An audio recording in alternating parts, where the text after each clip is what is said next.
Or aside from that, I remember may nagtanong sa akin, anong tubig ang iniinom mo? Yung mga ganon.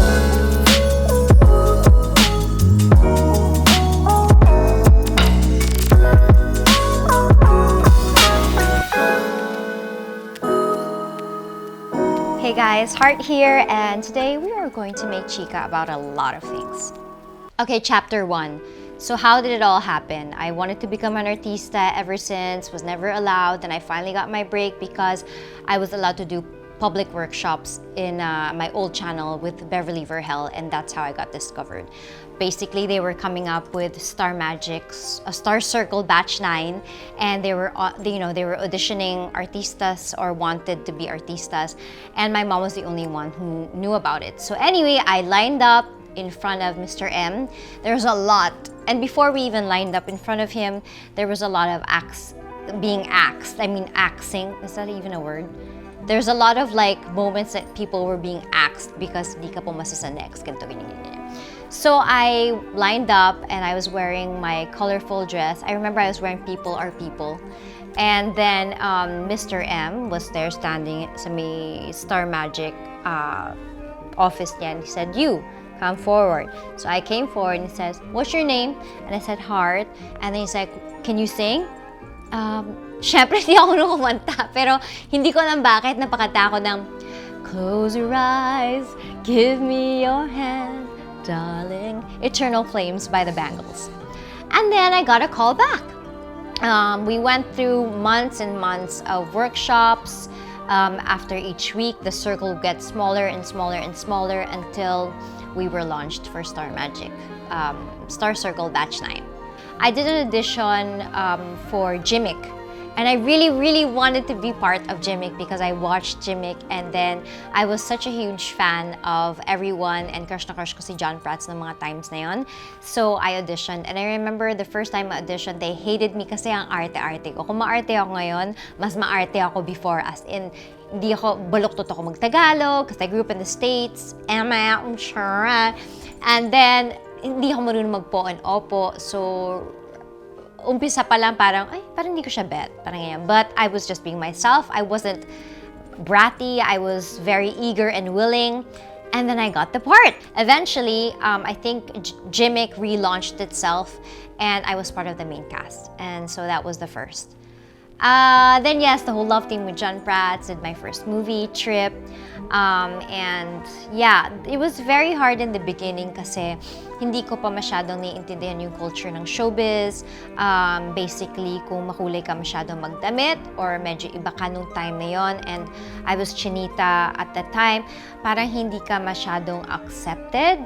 Kasi pag umiyak ka, I remember somebody telling me, ang liit-liit ng mata mo, hindi ka pwedeng maging artista kasi hindi ka expressive sa mata. I was always so heartbroken every time they said na parang arte-arte kikay, parang character actress lang. So anyway, eventually I developed my own, parang my dad would always tell me that you are unique. For everybody naman, it's you being different, you being unique that will set you apart. And thankfully, I was maarte, I was kikay, I always had my kaboodles, and I was always prayerful, willing, and able to do anything. And I survived that test until I became a mixed VJ, which everything worked out for me. And then, ayun, nag-soap na ako for the very first time, and that was Hiram. So anyway, in showbiz, it's, you only see the good part, you dancing on TV, acting, wearing fancy clothes.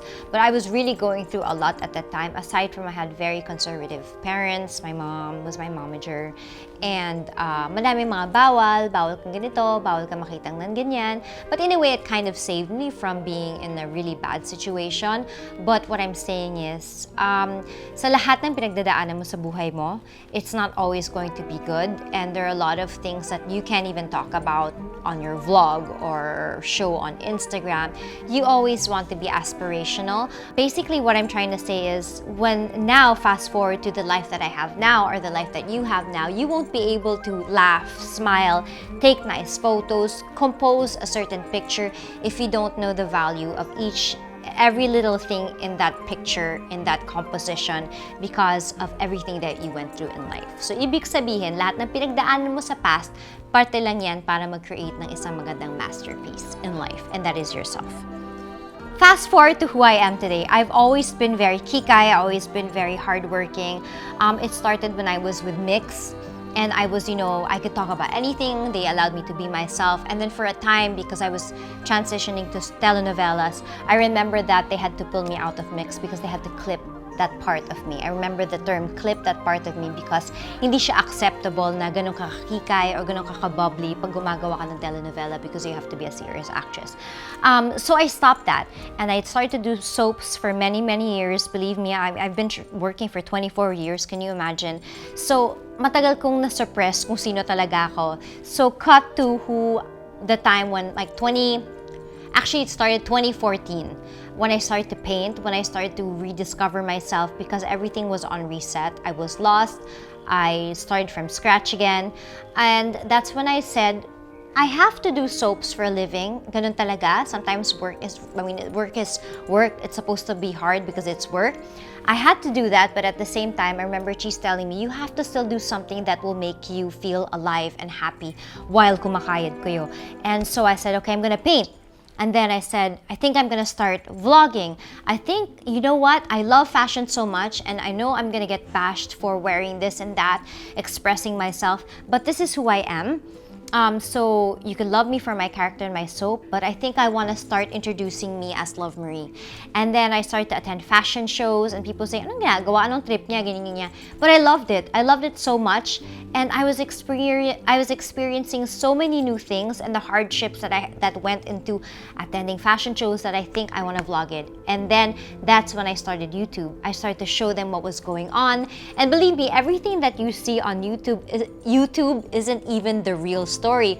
All the emails, all the pre-prod that comes with it, all the planning, meetings and all of that, hindi siya madali. Maganda na siya kasi syempre inedit na namin yun, nilagyan na namin ng music.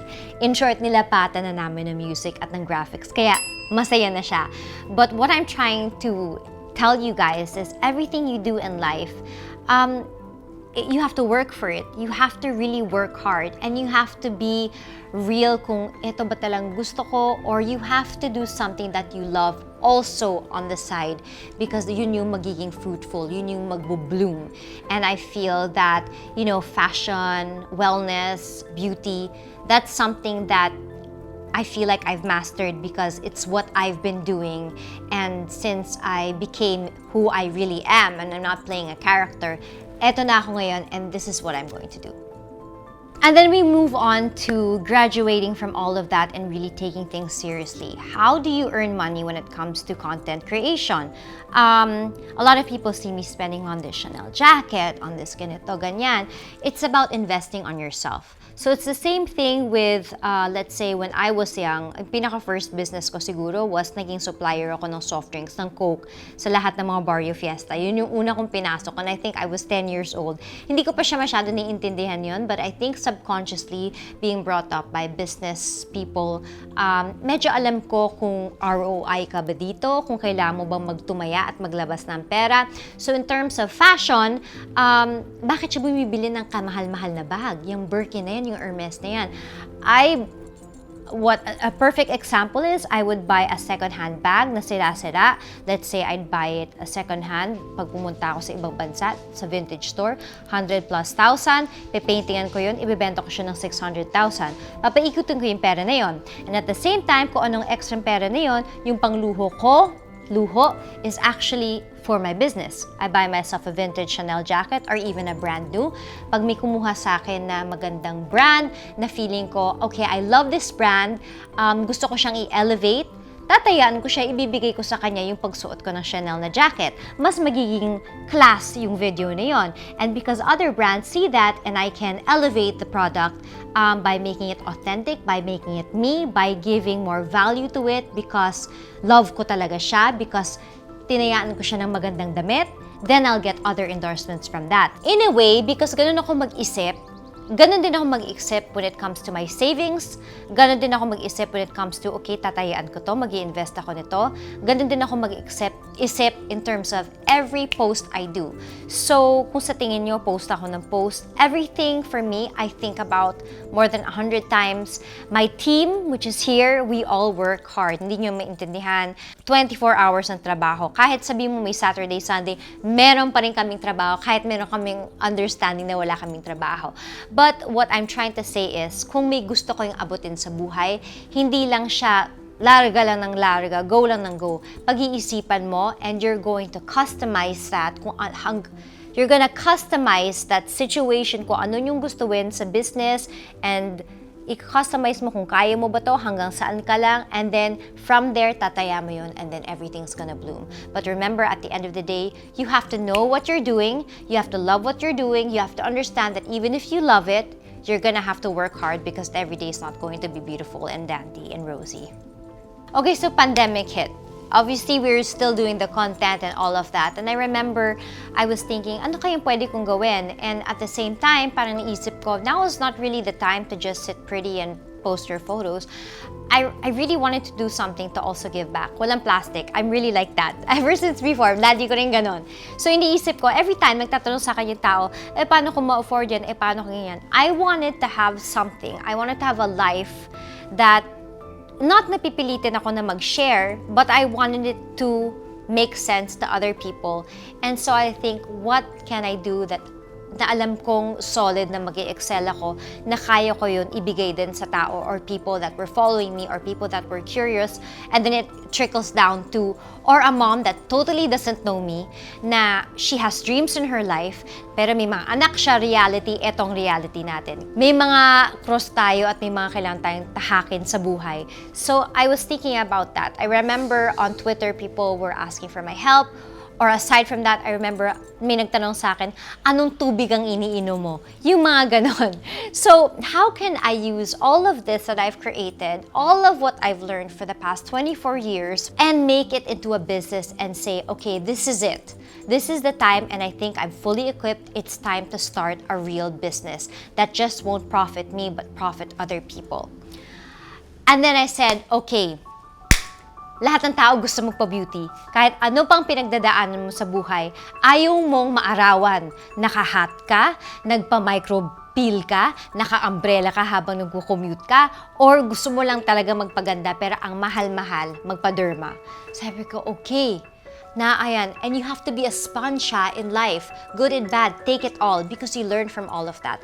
And so I said, okay, I think I want to create a business and it's going to be wellness and beauty, because at the end of the day, kahit maganda yung suot mo, pero hindi maganda yung glow mo, o sabi mo na masama ugali mo, pero kung hindi mo inaalagaan yung heart mo, yung soul mo, at yung itsura mo, kahit ano pang mahal na damit na suot mo, hindi maganda.